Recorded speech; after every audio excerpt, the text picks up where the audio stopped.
ఓం నమ శివాయ. అందరికీ నమస్కారం అండి. ఇంటి ఆదాయం పెరగాలంటే కొన్ని నియమాలు ఖచ్చితంగా పాటించాలి. ఏ నియమాలు పాటించాలో మనం ఇప్పుడు ఈ వీడియోలో తెలుసుకుందాం. ప్రతి ఒక్కరికి ఆర్థిక సమస్యలు ఏర్పడతాయి. లక్ష్మీ కటాక్షంతో మీ ఇంటి ఆదాయం పెరిగి మీ ఇల్లంతా కనకవర్షంతో నిండిపోవాలంటే మన సనాతన ధర్మంలో వివరించిన కొన్ని శక్తివంతమైన పరిహారాలను పాటిస్తే ఇక మీ జీవితమే మారిపోతుంది. అంతటి శక్తి జ్యోతిష పరిహారాలకు ఉంటుంది.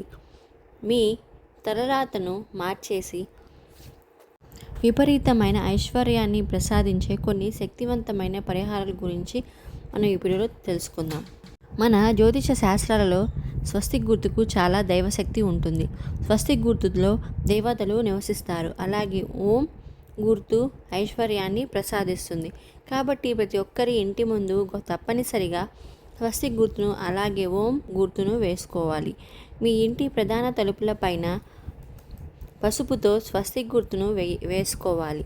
మన ఇంటి ముందు స్వస్తిక్ గుర్తు అలాగే ఓం గుర్తు ఉంటే మన ఇంట్లోకి దేవతలు అడుగు పెడతారు.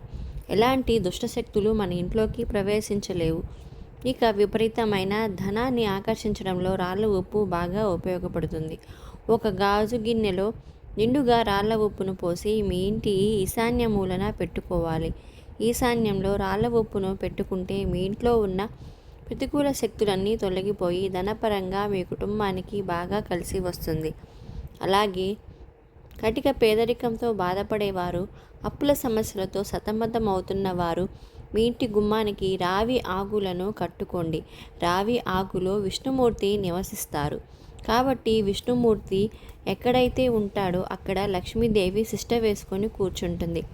కాబట్టి ఇంటి గుమ్మానికి రావి ఆకులను కట్టుకుంటే మీ ఇంటి పేదరికం తొలగిపోయి క్రమంగా ఇంటి ఆదాయం పెరుగుతుంది.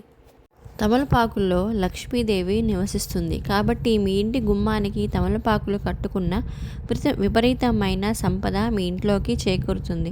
ఇక ప్రతిరోజు ఉదయం స్నానం చేసిన తర్వాత సూర్య భగవానుడికి ఆజ్యం సమర్పించండి. ప్రతిరోజు సూర్యునికి ఆజ్యం సమర్పిస్తే దేవతల ఆశీర్వాదంతో పాటు మంచి ఆరోగ్యం లభిస్తుంది. దీర్ఘకాలిక రోగాలన్నీ తొలగిపోయి ఇక మీ ఇంట్లో ఉండే చీపురు విషయంలో చాలా జాగ్రత్తగా ఉండాలి. చీపురు సాక్షాత్తు లక్ష్మీ స్వరూపం. ఇంట్లో ఉన్న చీపురుని నిలబెట్టి ఊడ్చకూడదు. దీనివల్ల ఆర్థిక సమస్యలు ఏర్పడతాయి. కాబట్టి ఇంట్లో ఉన్న చీపురుని ఎప్పుడూ కూడా అడ్డంగా పడుకోబెట్టాలి.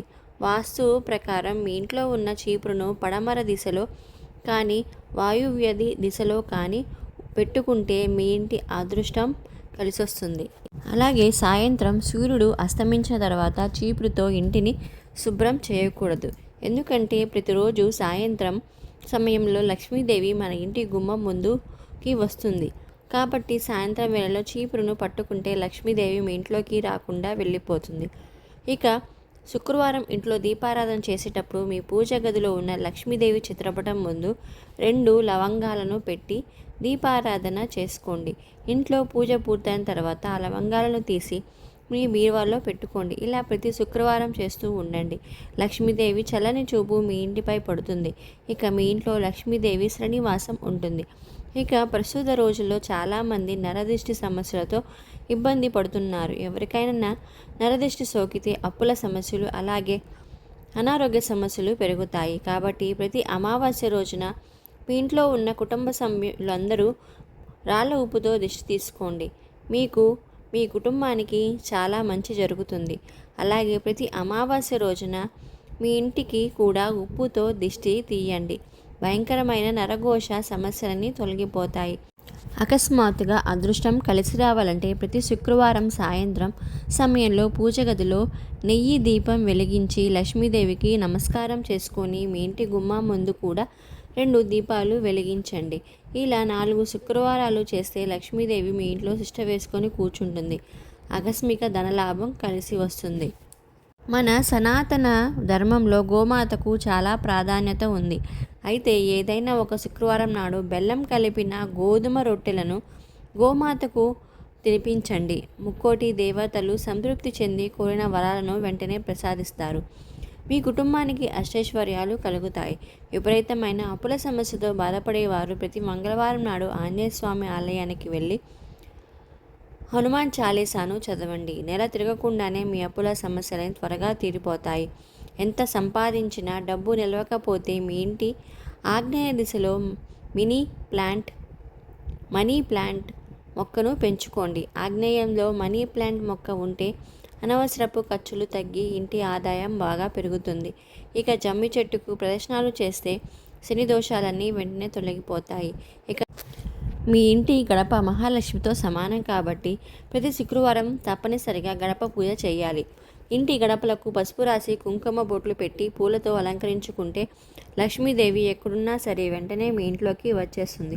ఇక మీ ఇల్లంతా సంపదతో నిండిపోతుంది. ముక్కోటి దేవతలకు అధిపతి ఆ పరమేశ్వరుడు కాబట్టి మన కుటుంబంపై శివుని ఆశీర్వాదం ఉంటే ముక్కోటి దేవతల ఆశీర్వాదం ఉన్నట్లే. శివానుగ్రహాన్ని సులభంగా పొందాలనుకుంటే ప్రతి సోమవారం శివాలయానికి వెళ్ళి గంగాజలంతో శివలింగాన్ని అభిషేకించండి. ఆ శివయ్య ఎంతో సంతోషించి కోరిన వరాలను వెంటనే ప్రసాదిస్తాడు.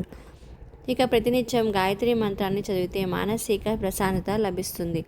సంపూర్ణ ఆరోగ్యం చేకూరుతుంది. ఇక ప్రతిరోజు శ్రీ సూక్తం చదివితే మీ కుటుంబంలో ఎలాంటి ఆపదలు రాకుండా దేవతలు మీ ఇంటిని రక్షిస్తారు. శ్రీ సూక్తం చదవలేని వారు ప్రతిరోజు శ్రీ సూక్తాన్ని వినండి. ఇక తులసి మొక్కను క్రమం తప్పకుండా పూజించాలి. తులసి మొక్కకు చాలా దైవశక్తులు ఉంటాయి. ఎందుకంటే తులసి మొక్కలు లక్ష్మీదేవితో పాటు ముక్కోటి దేవతలు నివసిస్తారు. కాబట్టి ప్రతిరోజు తులసి కోటలో దీపం వెలిగిస్తే మీ ఇంటికి చాలా మంచి జరుగుతుంది. కుటుంబంలో ఎలాంటి కష్టాలు ఏర్పడకుండా జీవితాంతం భోగభాగ్యాలతో జీవిస్తారు. ఇక మనలో చాలామందికి ఏ పని చేసినా అసలు కలిసి రాదు. ప్రతి పనిలో అడ్డంకులు ఏర్పడుతూ ఉంటాయి. అలాంటి వారు నవగ్రహాలను పూజించండి. నవగ్రహాలకు 9 ప్రదక్షిణాలు చేస్తే జాతకంలో గ్రహదోషాలన్నీ తొలగిపోయి మీ జీవితంలో అదృష్టం పెరుగుతుంది. ప్రతి పనిలో తప్పకుండా విజయాలు సాధిస్తారు. ఇక పగిలిన వస్తువులు ఇంట్లో పెట్టుకోకూడదు. ఇవి నెగిటివ్ ఎనర్జీని ఆకర్షిస్తాయి. కాబట్టి విరిగిపోయిన వస్తువులు ఉంటే వెంటనే బయట పడేయండి. లేదంటే మీ ఇంటికి దురదృష్టం ఏర్పడుతుంది. మనం తెలియక చేసిన పాపకర్మలన్నీ తొలగిపోయి సుఖవంతమైన జీవితాన్ని గడపాలంటే పక్షులకు ఆహారంగా బియ్యం గింజలను వేయండి. కోటి జన్మల పుణ్య ఫలితం లభిస్తుంది. ఇలాంటి చిన్న చిన్న పరిహారాలను పాటించి జీవితాంతం భోగభాగ్యాలను పొందండి. ఈ వీడియో కనుక మీకు నచ్చినట్లయితే మీ ఫ్రెండ్స్కి షేర్ చేయండి. అలాగే మా ఛానల్ని సబ్స్క్రైబ్ చేసుకుని పక్కనే ఉన్న బెల్ ఐకాన్ని క్లిక్ చేయండి. Thank you for watching.